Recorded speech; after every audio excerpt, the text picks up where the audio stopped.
Welcome back to Daytime, everyone. Experts say one of the top trends in 2009 is recessionary living. That's right. People want to get the best bang for their buck, and it can be difficult sometimes. When it comes to traveling, there are some options to consider. Casey Wohl is the author of the Girls Getaway Guide, and she does a lot of research on travel trends. She's here to talk about some other places we can consider.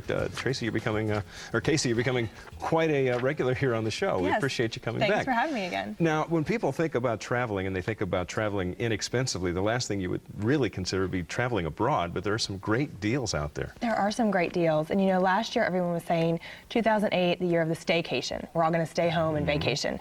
2009, the year of the naycation. We're not going to travel at all. Forget it. But we're really seeing people traveling, and there are some amazing deals out there. So one of the great deals that I found is Budapest, Hungary. Really? Now, my parents have been to Budapest. My ancestry comes from Budapest. So does mine. And, well, how about, and they had such a wonderful time, and it's such a beautiful country. I mean, look at the beautiful architecture and the pretty water there. Yes, much like a Vienna or a Prague, which I absolutely love Prague, Budapest has a lot of the old European history, the sidewalk cafes, the things that people really enjoy. And the currency's been devalued. They've kind of gone through a recession themselves. So the American dollar goes pretty far in Hungary right now. Where else outside of America would be a good place, a good economical place to travel? You know, a lot of people are telling me Cambodia. Cambodia? Which you would not think of. But last year they hosted more than 2 million visitors.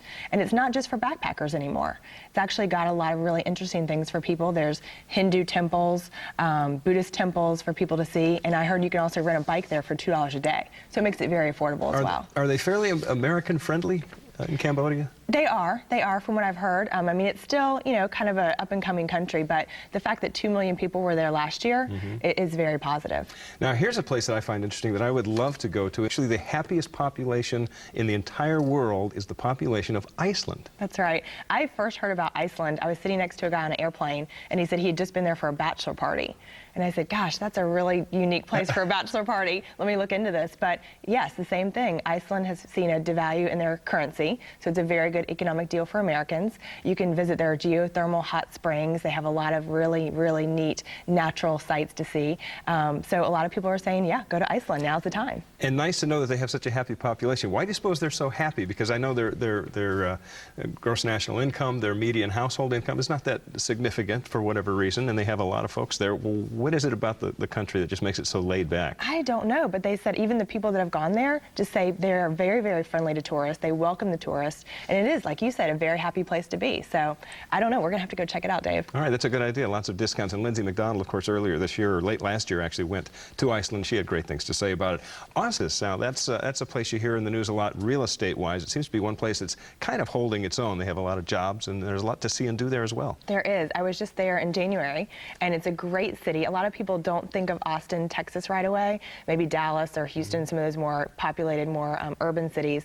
But Austin is a very, very cool city. Lots of things to do. You have, obviously, the University of Texas is there. You have the Capitol there. And then you have the funky vibe feel of the different South Congress area, which has a lot of neat boutiques and shopping areas. And, you know, their slogan is Keep Austin Weird. Keep Austin Weird. Which well, I should like tell that. you, yeah, it should tell you a lot about the city. They're very, very prideful in their uniqueness. All right. So it's definitely a place to see. Well, how about any other places, up-and-coming places out there that you might be thinking of that are going to be the places to go that aren't going to break the bank as well? You know, one of the things that I was most surprised in, I offer Girls Getaway actually trips each year, and there's a move from the shopping and the spa and the self-indulgence. I'm offering a Girls Hannah, and we've had so much interest that we're doing 3 weekends.